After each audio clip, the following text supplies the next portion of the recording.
காவலன் கையில் நான் தன்னந்தனியாளு நீ நம்ம பாரு கொஞ்சம் நவந்தானா நீங்க எட்டு கோடி பேரு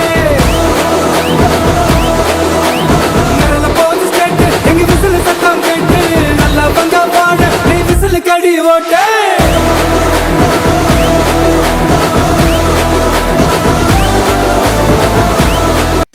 தலைவர் விஜய் திருச்சி விமான நிலையத்திலிருந்து வாகனத்துல நின்றபடியே சாலை வளமா சென்று கொண்டிருக்காரு. இப்படி இருக்க சொல்லதான் ஒரு ஜோடி தங்களுடைய பைக்ல இருந்து கீழே விழுந்திருக்காங்க.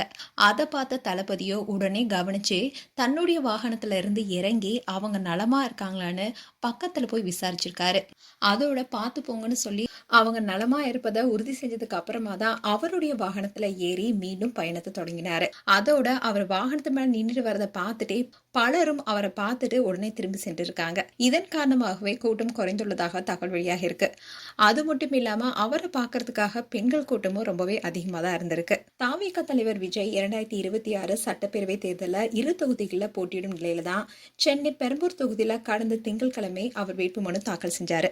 இந்நிலையில திருச்சி பாலக்கரை பகுதியில் உள்ள மாநகராட்சி 2வது மண்டல அலுவலகத்துல இன்னைக்கு திருச்சி கிழக்கு தொகுதியில போட்டியிடுவதற்கான வேட்புமனுவை தாக்கல் செய்யிருக்காரு.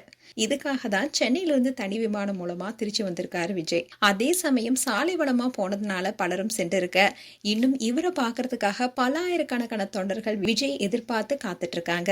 அதோட திருச்சி மரக்கடை எம்ஜிஆர் சிலை பக்கத்துல பகல் 12:30 மணிக்கு மேல விஜய் பிரச்சாரம் செய்யிருக்காரு. மேலும் இது போன்ற வீடியோஸை பார்க்க நியூஸ் தமிழ் சேனலை சப்ஸ்கிரைப் பண்ணுங்க. மறக்காம நோட்டிபிகேஷன் பட்டனை கிளிக் பண்ணுங்க.